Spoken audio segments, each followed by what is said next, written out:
This weekend, the Indy cars head to Chicagoland Speedway, so for those of us in fantasy racing leagues, that means we only have 3 races left to make up some points.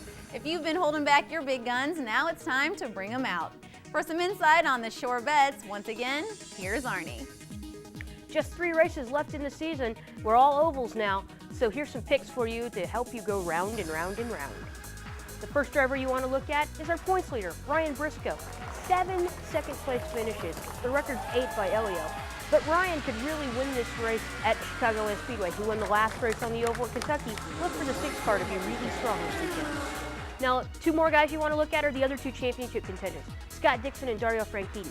Dario won at Infineon, moves within 4 points of Ryan Briscoe's championship lead, and Dixon, although he finished a little further back, is only 20 points out of the lead.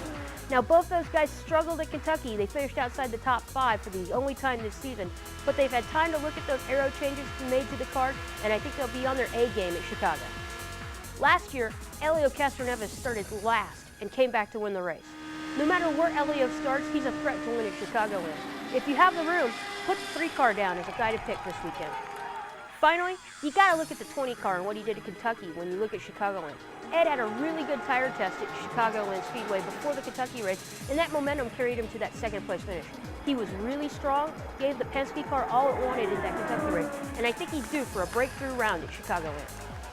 Don't forget that the Firestone Indy Lights drivers score you 50 points for each podium guy you pick. I'm going to go with Wade Cunningham, the king of the ovals this year, J.R. Hildebrand, who could lock up the title with a 13th place finish or better, and my surprise pick for the weekend is going to be Mike Potikin. Now, Mike hasn't been done much, but he runs really strong at Chicagoland, so look for Mike Potikin this weekend. So those are my picks for the week. Let's see who Lauren has. Thanks, Arnie. My picks this week are going to be Illinois native Danica Patrick, Ed Carpenter, who got his career best on the last oval, Elio Castroneves, Dan Weldon, and Scott Dixon. My bonus point drivers are J.R. Hildebrand, Anna Beatrice, and Wade Cunningham. That's it for us. Make sure you get your picks in on time and keep up with all the action right here at IndyCar.com. I'm Lauren Bohlander, and you're up to speed.